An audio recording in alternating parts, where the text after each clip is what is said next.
अब हमारे साथ कुछ खास मेहमान जुड़ने वाले हैं। कोरोना के जो हालात हैं, कोरोना के जो नए सिम्टम उभर के आ रहे हैं, उन पर हम बात करेंगे। हमारे साथ डॉक्टर राकेश पंडित हैं, इंटरनल मेडिसिन के हेड हैं आकाश हॉस्पिटल में, और डॉक्टर BL शेरवाल हैं जो कि director Rajiv Gandhi super speciality hospital है। डॉक्टर राकेश पंडित का रुख कर लेते हैं। सबसे पहले डॉक्टर राकेश पंडित, एक बड़ा सवाल ये है कि RT-PCR की रिपोर्ट आने में 5 से 6 दिन तक लग जा रहे हैं। ऐसी सूरत में जिनको सिम्टम नहीं है, जिन्होंने प्रिवेंटिव अपने टेस्ट कराए हैं क्योंकि उनका कोई जानकार या जिसके संपर्क में है वो पॉजिटिव आया है, तो क्या करे ऐसा व्यक्ति? RT-PCR 6-7 दिन जब रिपोर्ट आ जाए उसके बाद अपना मेडिकेशन शुरू करे या उसी वक्त से अपना दवाई लेना शुरू कर दे?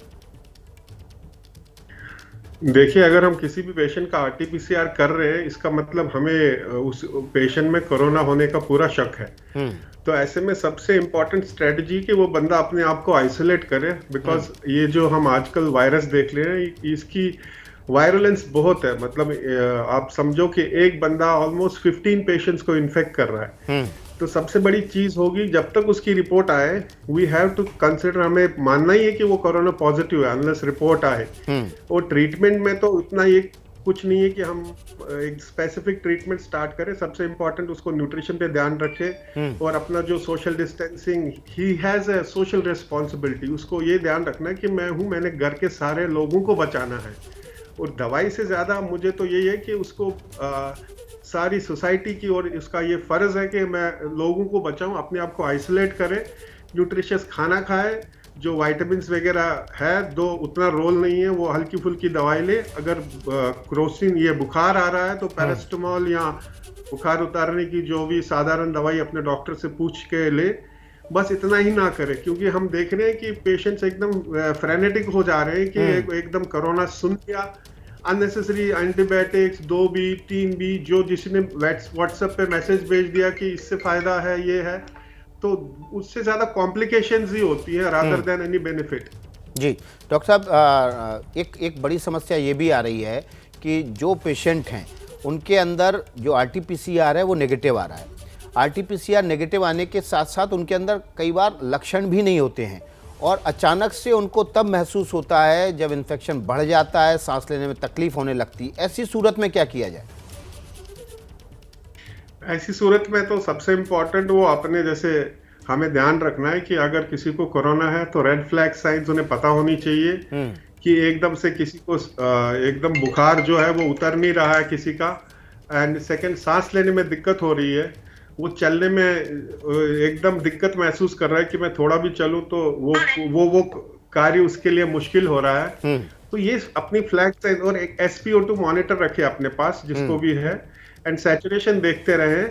तो मेन तो यही चीज है, वो दवाइयों और इसके पीछे ज्यादा ना भागे, क्योंकि हमने देखा अभी तक इनिशियल स्टेजेस में ऐसी कोई एक दवाई नहीं है कि आप ये दवाई दे दो तो आप कोरोना को रोक लोगे।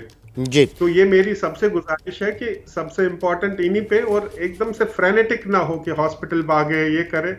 आप कोशिश करें टेली कंसल्ट ले ले, जो आपको कोई भी, बट अगर आप डायबिटिक हो, हाइपरटेंशन है, हार्ट की प्रॉब्लम है, तो उन लोगों को थोड़ा ज्यादा होशियार या सतर्क रहना है अपने सिम्टम्स के। लोगों को पहले ही अपने लक्षण थोड़ा ध्यान में रखना चाहिए, एसोसिएटेड प्रॉब्लम्स को ट्रीट करें। अगर शुगर है, शुगर को पूरा कंट्रोल में रखें, क्योंकि हमने देखा डायबिटिक्स जो कंट्रोल नहीं है उनमें ज्यादा प्रॉब्लम्स होती है if they get corona.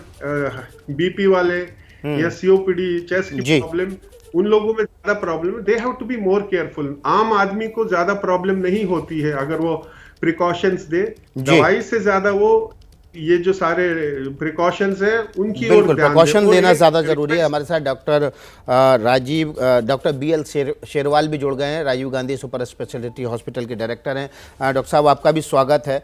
Doctor साहब, अब देखा जा रहा है कि कम उम्र के लोगों में, नौजवानों में भी ये बीमारी काफ़ी फैटल होती जा रही है। कुछ केस ऐसे सामने आए हैं कि उनको सिम्टम के तौर पर हल्का बुखार रहा और ऑक्सीजन लेवल भी मेंटेन रहा, लेकिन जब CT स्कैन कराया गया 5वें 6वें दिन तो चेस्ट में इन्फेक्शन काफ़ी ज़्यादा था, जो इन्फेक्शन का रेट था वो बहुत ज़्यादा हाई था। तो ये जो केसेस कम उम्र के नौजवानों में आ रहे हैं, ये किस वजह से आ रहे हैं? देखिए, जो हमारा भी म्यूटेशन हुआ है वायरस का, उसने दो चीज़ें ये इस तरह की इजाद की हैं बेसिकली कि एक तो इन्फेक्टिविटी बहुत ज़्यादा बढ़ी है और जो यंग पेशेंट्स हैं उनके अंदर ये घातक होने लगा है, तो सीवियरिटी भी बढ़ी है और विरुलेंस बढ़ा है। तो इसलिए काफ़ी संख्या में यंग लोग पकड़े जा रहे हैं और इसीलिए अब देखने में आ रहा है कि उनके सिम्टम माइल्ड रहते हैं और कुछ दिन के बाद जो है ना माइल्ड फीवर हो सकता है, लेकिन 7वें 8वें दिन सीटी कराएं और या ना कराएं, बेसिकली उसके बाद ये देखा जा रहा है कि वो स्फीयर हो रहा है और सडनली ऑक्सीजन सैचुरेशन जो है वो ड्रॉप कर रही है। तो ये एक नई चीज़ है जो पहले लगता था कि 7-8 दिन निकल गए तो उसके बाद अब जो है कोई डरने की ज़रूरत नहीं है और 9 दिन 10 दिन जब हो जाते तो उसके बाद हम कहते थे यू आर डिजीज़ फ्री और अब जो है ना ठीक हो जाएगा।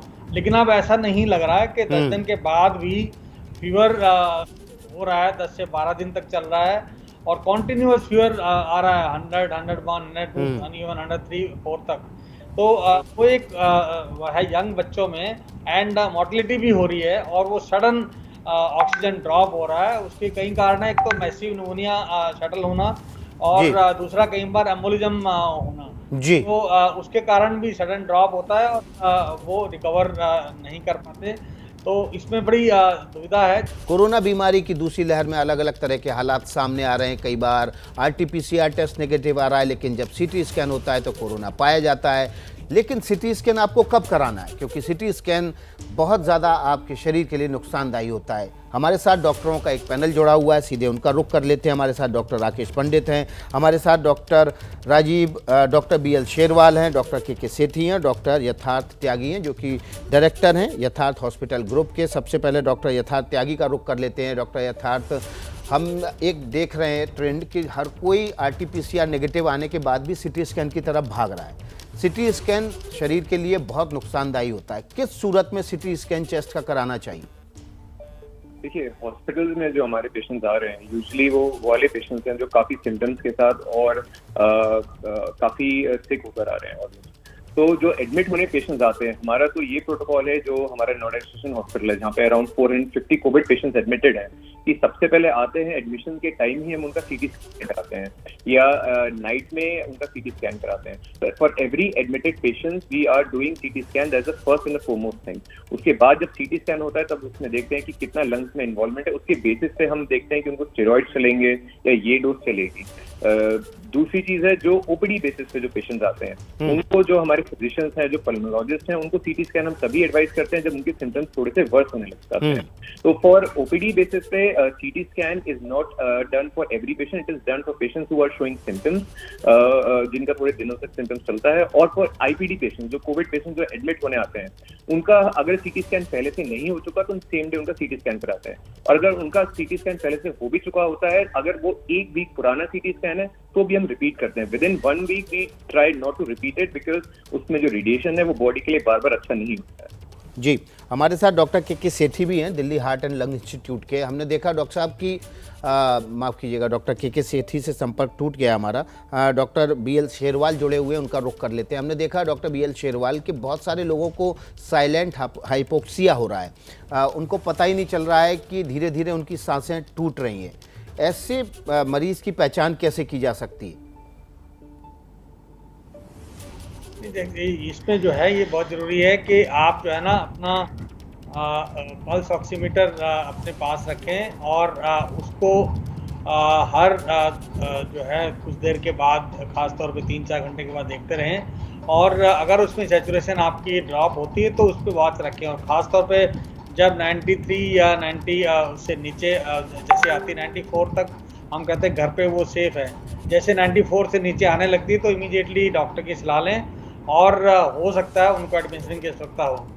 जो हैप्पी हाइपोक्सिया है बहुत काफ़ी कॉमनली देखा जाता है लोगों में, क्योंकि वो अगर उनको लगता है कि सिम्टम माइल्ड हैं और वो अगर अपना ऑक्सीजन सैचुरेशन नहीं नाप रहे हैं तो वो साइलेंटली कई बार इमीडिएटली ड्रॉप कर जाता है। और जब वो हॉस्पिटल पहुंचते हैं तब उनको देखते हैं कि वो उनको हाइपोक्सिया हुआ होता है। तो ये बड़ा इम्पॉर्टेंट चीज़ है कि कुछ नहीं, एक छोटी सी मशीन है जो आप घर में रख सकते हैं ऑक्सीजन मापने के लिए, और उसका सैचुरेशन लेवल 94 से ऊपर रहना चाहिए। जी, हमारे साथ डॉक्टर राकेश पंडित भी जुड़े हुए, इंटरनल मेडिसिन के हेड हैं आकाश हॉस्पिटल के। डॉक्टर राकेश पंडित, हमने देखा कि आजकल लोग घर घर में उन्होंने हॉस्पिटल खोल लिया है, ऑक्सीजन सिलेंडर भी रखा हुआ है, ऑक्सीमीटर भी रखा हुआ है, दवाइयाँ भी उन्होंने जो व्हाट्सएप यूनिवर्सिटी के ज़रिए उन तक पहुँच रही हैं वो इस्तेमाल कर ले रहे हैं। कितना खतरनाक हो सकता है आम साधारण कोरोना पेशेंट के लिए सब? हाँ, इसमें सबसे बड़ा ये चीज़ है कि ये दिस रिजल्ट्स इन होर्डिंग। हमने ये देखा है जिसको माइल्ड सिम्टम्स भी है, यंग है, कोई प्रॉब्लम नहीं है, तो पेशेंट्स अपने घर में O2 कॉन्सेंट्रेटर्स, बड़े बड़े सिलेंडर्स जगह जगह घूम घूम के रख रहे हैं।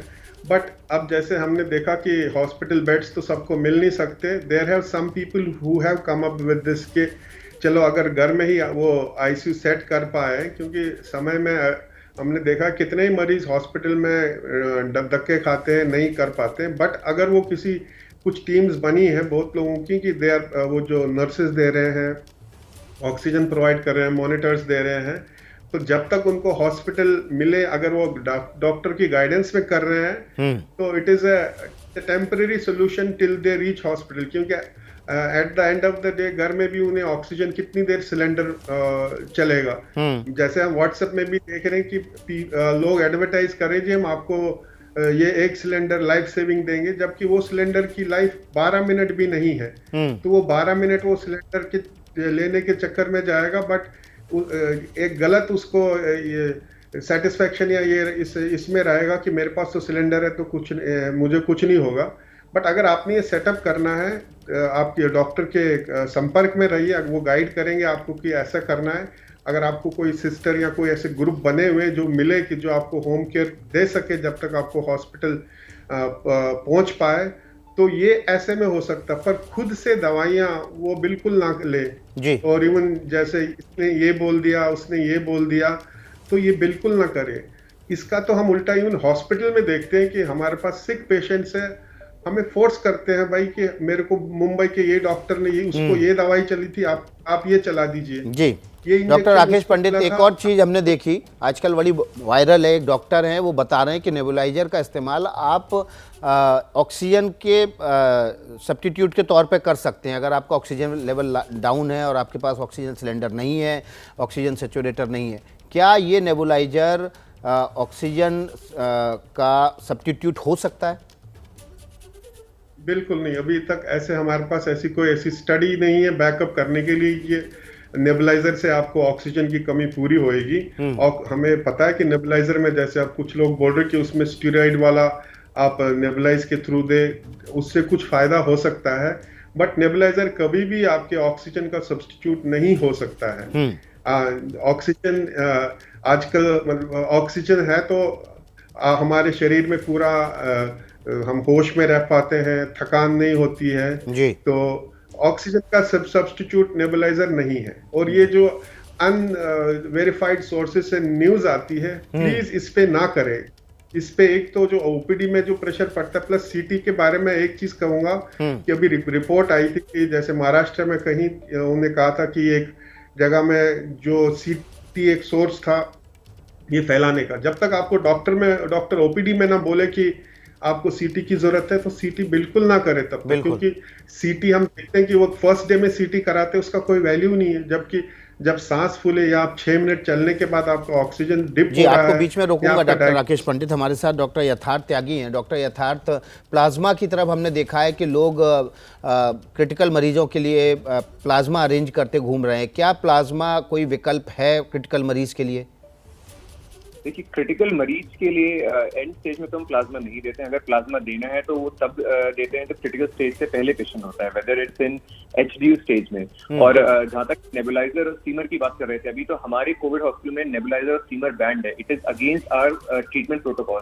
We don't patients ask us कि can we is it nebulizer और steamer allowed inside hospital, we clearly refuse the patients because इसके रिजल्ट नहीं शो करते हैं। दूसरी चीज, स्टीमर नेबुलाइजर जितना स्टीम रूम में या वार्ड में पेशेंट्स करेंगे, बाकी पेशेंट्स को भी वो जा रहा है, दूसरी चीज है कि जो वायरस होता है ये गले के नीचे स्टीमर और नेबुलाइजर का ज्यादा इम्पैक्ट नहीं आता है, ज्यादा डीप इनसाइड बॉडी में नहीं जाता है, तो इसलिए हम इसको अगेंस्ट द ट्रीटमेंट प्रोटोकॉल्स करते हैं। We don't even allow steamers and nebuliser inside of covid hospital. चलिए, बहुत बहुत शुक्रिया आप तमाम मेहमानों का। तमाम देश के और दिल्ली के बड़े डॉक्टर हमारे साथ जुड़े हुए थे, जिन्होंने उन सवालों के जवाब दिए जो भ्रम को ख़त्म कर सकते हैं। तो इन डॉक्टरों की एडवाइस के बिना आप कोई भी कदम ना उठाएं। कोरोना से लोग संक्रमित हो रहे हैं, लेकिन 100 में से करीब 99 लोग ठीक भी हो रहे हैं। इसलिए कोरोना से डरिए मत, कोरोना से लड़िए।